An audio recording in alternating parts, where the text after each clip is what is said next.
Over spring break, I went to Zambia. My group went to South Africa.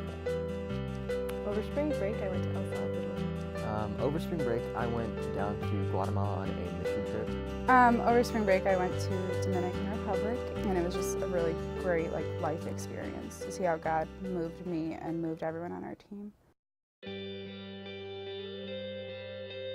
In Zambia, we did a lot with a school there in one of the small communities, which is called The Bush. And it was a school in a little village called Chapako. At the school, we built a library, we painted a mural, we played with the kids, we got to tutor them and read to them. Going to South Africa was completely different. Obviously, it's a world apart from Chicago. Flying into Johannesburg is a complete culture shock. I remember our group was really starting to feel some tensions because we weren't doing anything yet. We had signed up for this trip to serve. We wanted to be out there doing the hard manual labor that we signed up for. And I remember our group leader, Liz, was telling us, hey, just be patient, God's gonna work, and he'll reveal himself soon. And later that trip, we ended up doing a lot of things that I would never expected we were gonna do, and we built a lot of relationships. One of the biggest things that really stood out to me was the fact that a lot of people weren't able to get education just because they didn't have the right supplies. Like, they didn't have enough money to buy uniforms, and that's all that's holding them back.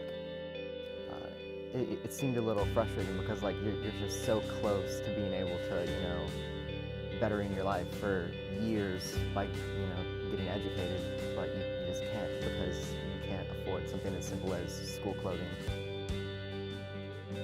In the community, there was a lot of garbage lying around on the streets, and there were animals like dogs and chickens just running around in the street, and it was really interesting to see that's the way they live, and it's totally normal to them.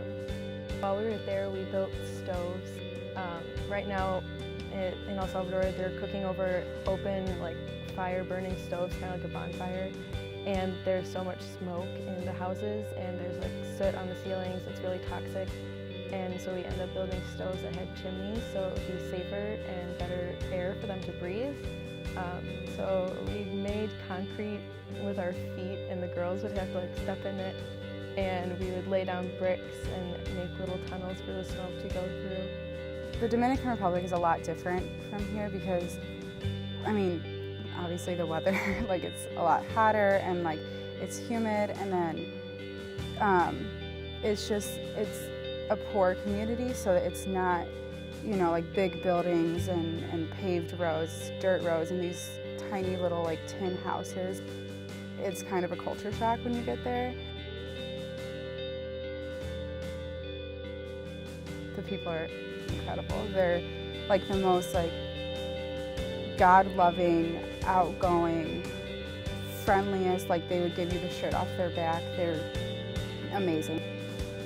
The amount of joy that the people in El Salvador had, it totally impacted me. Seeing the way they live and seeing that they're still happy and hopeful and full of joy, it was incredible.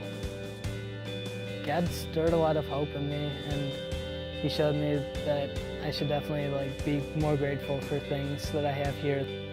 Things like running water, clean water, carpeted floors, everything, yeah. So one thing God taught me down there was what it really means to be a light. Just after realizing that we have it so easy, it's really just kind of made me aware that, in other parts of the world, people have to worry about, when are they going to eat next, and all we have to do is go down to our kitchen and just grab some out of the fridge. If someone wasn't sure if they wanted to go on a serving trip, do it. I don't think that there's any way that you could regret it.